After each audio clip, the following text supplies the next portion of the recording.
कधीच नाही चुकणार तुमचे फेवरेट टीव्ही शोज झी5 सोबत, तेही एकदम फ्री. चला जावई बापू, आम्ही पण निघतो.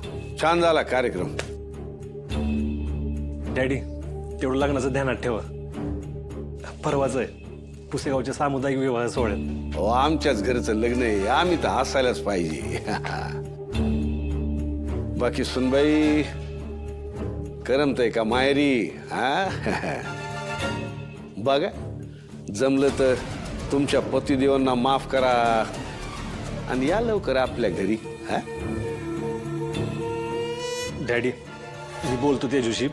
होय काहीतरी नक्कीच चांगलं होईल, नका काळजी करू. होय होय. तुम्ही सगळं राग विसरून इथं आला ना, खरंच मी भरून पावलं बघा.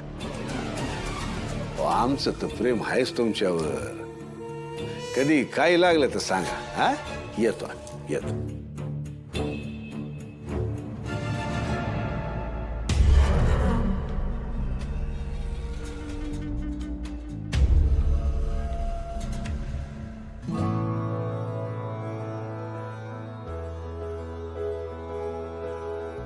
चल सूर्य, येतो आम्ही.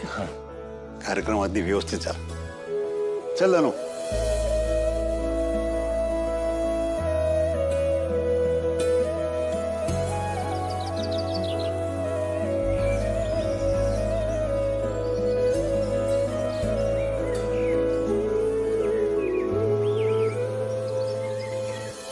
झालं, फार पडलाय त्याचं साखरपुडा. आता लग्न. सूर्या, तू पाटणकरांना सुरुवातीलाच थांबवलं नाही तर त्यांची हाव वाढत जाईल असं नाही वाटत का तुला? नाहीतर काय, एखाद्या लहान पोराने खेळण्यातली गाडी कशी मागावी जत्रात, तशी मागितली गाडी आपल्याकडे त्यांनी.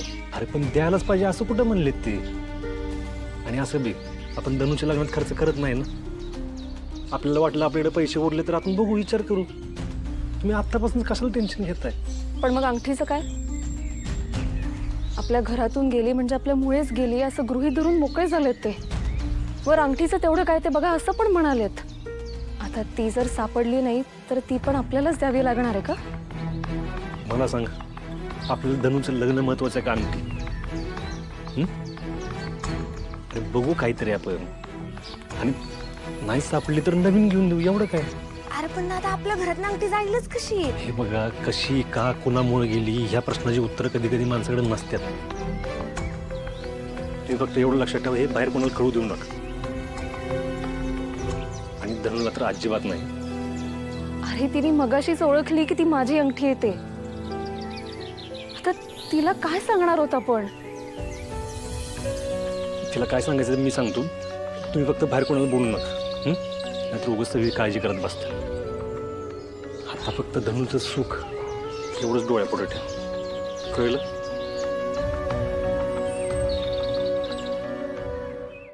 झी5 ॲप डाउनलोड करा आणि पहा सर्व एपिसोड्स एकदम फ्री.